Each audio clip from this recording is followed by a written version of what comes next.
Waalaikumsalam. Waalaikumsalam warahmatullahi wabarakatuh. Sengaja di sini saya akan membagikan 16 judul yang telah diberikan oleh dosen kita itu. Baik, langsung saja untuk pada bab pertama itu studi Al-Quran, ruang lingkup pertumbuhan dan perkembangan. Studi Al-Quran merupakan kata dari ulum Al-Quran berkaitan dengan kajian-kajian yang berkaitan dengan Al-Quran. Kata ulum adalah bentuk jamak dari ilmu.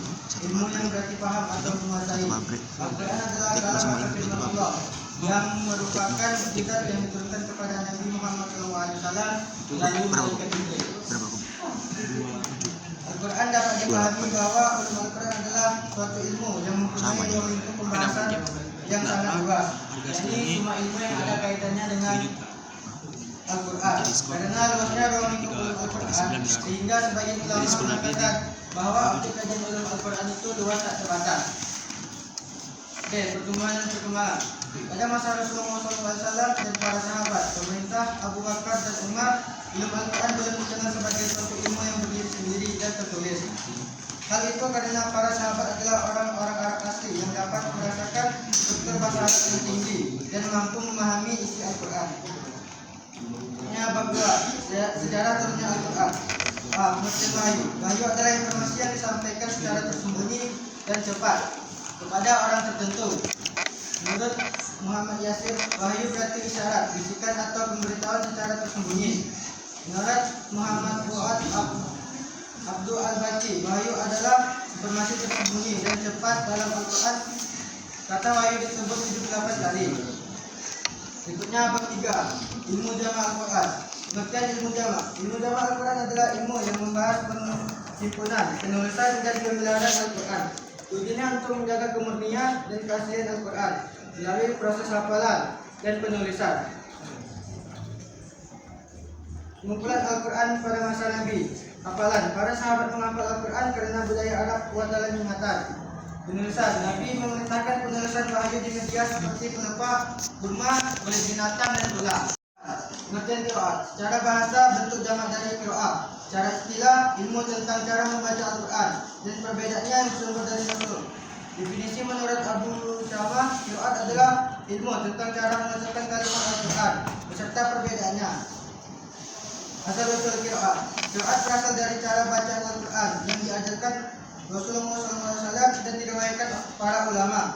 Sejarah ilmu qiraat berkembang seiring meluasnya wilayah Islam. Banyak orang belajar membaca Al-Quran. Berikutnya bab 5, asbab an-nuzul. Asbab an-nuzul berarti sebab-sebab turunnya ayat Al-Quran. Secara istilah, peristiwa atau pertanyaan yang menjadi latar belakang turunnya Al-Quran. Al-Quran diturunkan sebagai petunjuk hidup manusia. Mengetahui asbab an-nuzul sangat penting untuk memahami makna ayat secara bahasa, terutama dalam hukum, tanpa mengetahui sebab turunnya ayat. Berikutnya bab 6, munasabah Al-Quran.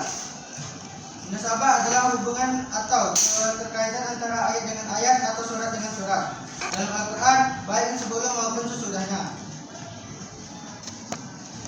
Macam-macam munasabah. 1. Berdasarkan sifatnya.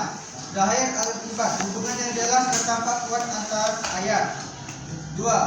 Kafiyu al-irtibat, hubungan yang tidak langsung terlihat, perlu pemahaman mendalam.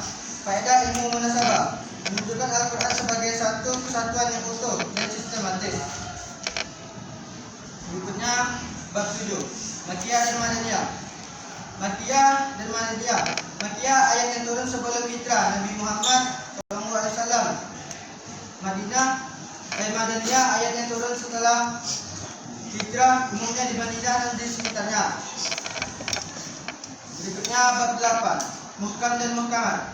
Muhkam ayat Al-Quran yang maknanya jelas, tegas dan tidak menimbulkan penafsiran ganda, mudah dipahami dan menjadi dasar hukum Islam. Muhkamat bentuk jamak dari muhkam, kumpulan ayat-ayat yang jelas. Berikutnya bab 9, Ijazah Al-Quran. Ijazah Al-Quran ketidakmampuan manusia untuk menandingi Al-Quran sebagai bukti kebenaran kenabian, bukti historis kemukjizatan. Al-Quran adalah wahyu yang menjadi petunjuk dan kabar gembira, tidak mengandung kebohongan. segi-segi kemujizatan, huruf, kata, ayat dan surat, susunan bahasa yang indah, perintah dan larangan. Berikutnya 10. Aqsam.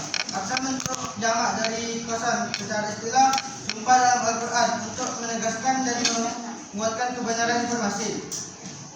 Faedah sumpah dalam Al-Quran: menghilangkan keraguan, menolak syubhat, menegakkan hujjah, memperkuat informasi, dan menegakkan hukum.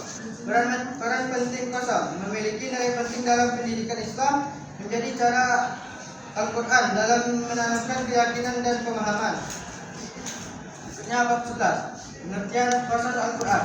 Qasas Al-Quran adalah kisah atau berita dalam Al-Quran tentang umat-umat terdahulu.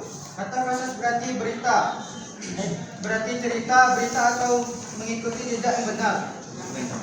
Tujuan qasas dalam Al-Quran: membuktikan Al-Quran adalah wahyu Allah, menjelaskan semua agama berasal dari Allah, menegaskan ajaran tauhid, mengingatkan manusia dari tipu daya setan. Berikutnya bab 12. Tafsir, takwil, dan terjemah. Tafsir secara bahasa penjelasan, keterangan atau menerangkan sesuatu yang sulit.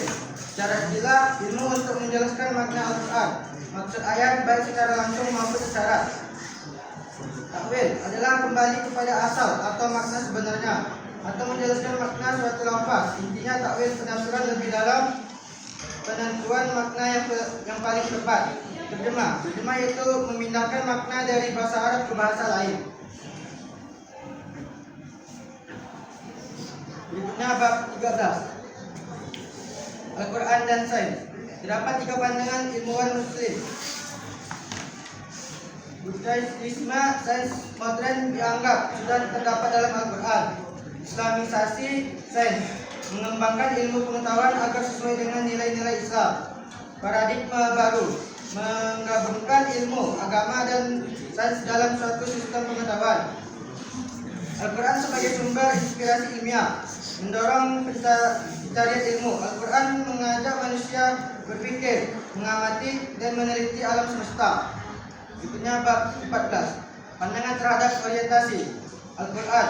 Kajian orientasi muncul sejak abad pertengahan. Awalnya kajian ini banyak dipengaruhi oleh semangat misionaris dan kolonialisme. Orientasi yang mendukung otentisitas, menggunakan pendekatan semantik, mengakui Al-Quran sebagai wahyu, dan menegakkan konteks bahasa. Menghormati Al-Quran, fokus pada spiritualitas Islam, dan bersikap objektif. Bab 15. Metode dan kaidah tafsir. Tafsir menjelaskan sesuatu yang tersembunyi. Menurut Al-Raghib Al-Asfahani, tafsir adalah mengungkapkan makna yang tertutup.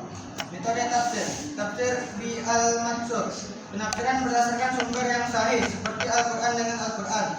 Tafsir bi al-Rayyi, penafsiran menggunakan dengan syarat ilmiah. Tafsir bi al-Syarah, penafsiran berdasarkan makna batin spiritual, tidak boleh bertentangan dengan makna zahir dan syariat. Berikutnya bab 16. Al-Quran sebagai pedoman hidup. Al-Quran adalah bacaan atau sesuatu yang dibaca secara istilah. Kalam Allah yang diturunkan kepada Nabi Muhammad bersifat mukjizat, diriwayatkan secara mutawatir, membacanya bernilai ibadah. Fungsi Al-Quran: petunjuk, memberi arah hidup yang benar, membedakan benar atau salah, halal atau haram, rahmat dan obat, menenangkan dan menyembuhkan hati. Al-Quran sebagai pedoman hidup, menjadi panduan dalam seluruh aspek kehidupan. Baik, sekian presentasi saya pada pagi hari ini. Di sini saya akan membuka sesi tanya jawab. Al-Quran.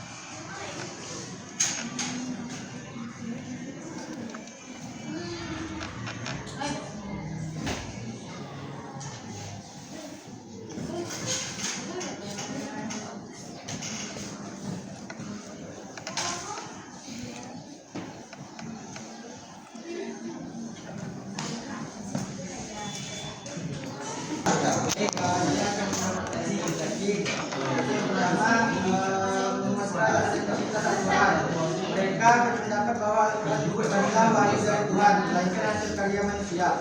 Sunnah Nabi Muhammad. Dua, mendukung otentisitas Al-Quran.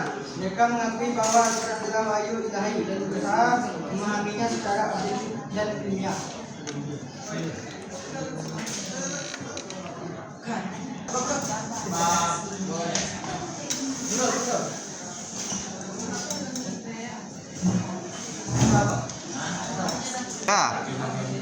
Apa kegunaan KPT dalam mempelajari ilmu Al-Quran? Apa kegunaan ilmu tafsir dalam mempelajari Al-Quran?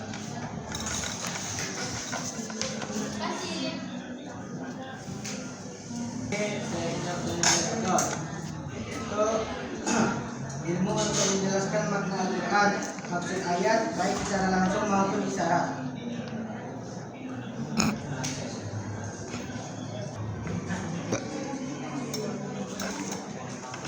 Saya ingin bertanya,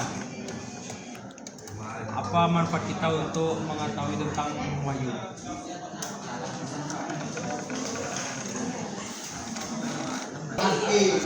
Yang pertanyaan dari saudara Ilham adalah sebuah hubungan komunikasi antara dua pihak yang mengandung pemberian informasi secara cepat dan rahasia.